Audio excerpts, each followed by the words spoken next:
Assalamualaikum warahmatullahi wabarakatuh. Izin memperkenalkan diri, nama saya Luciana Febrianti, NPM 21120111199. Di sini saya akan menyampaikan ujian tengah semester hukum perikatan, dosen pengabunya itu Ibu Siti Nurhasana SHMH.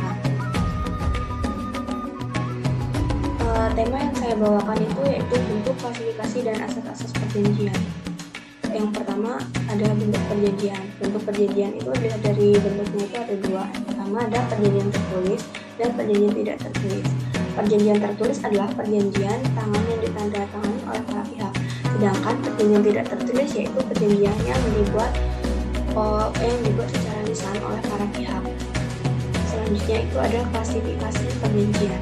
Klasifikasi perjanjian itu ada empat. Yang pertama perjanjian sepihak dan dua pihak, perjanjian bernama dan tidak bernama, perjanjian obligator dan kebenaran, dan yang terakhir ada perjanjian konsensual dan real. Perjanjian sepihak dan dua pihak. Perjanjian sepihak adalah perjanjian yang mewajibkan salah satu pihak untuk berprestasi, sedangkan perjanjian dua pihak yaitu perjanjian di mana kedua belah pihak harus berprestasi. Yang kedua itu ada perjanjian bernama dan tidak bernama. Mengenai perjanjian bernama ini, nama itu tidak disebutkan di dalam perdata. Sedangkan perjanjian tidak bernama dalam kehidupan sehari-hari mempunyai sepihak tertentu yang diatur di dalam undang-undang. Yang ketiga itu ada perjanjian obligator dan perjanjian kebenaran. Obligator adalah perjanjian yang hanya menyoalkan kesepakatan para pihak untuk menyerahkan suatu benda kepada pihak lain.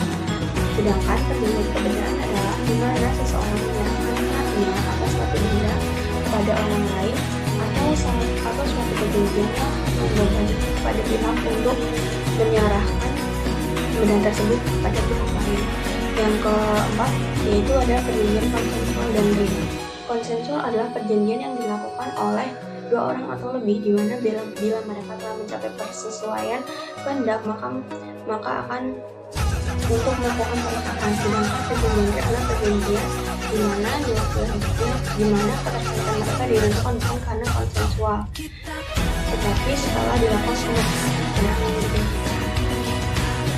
Yang ketiga itu adalah asas-asas perjanjian.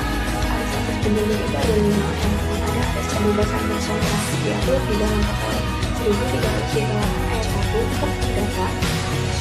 Asas kebebasan berkontrak adalah salah satu asas yang sangat penting sebab merupakan perwujudan dari kehendak bebas dan syarat hak dari manusia. Yang kedua itu ada asas konsensualisme diatur dalam pasal 1220 Hukum Perdata. Asas konsensualisme adalah asas yang menentukan perjanjian dan dikenal baik dari civil law maupun common law.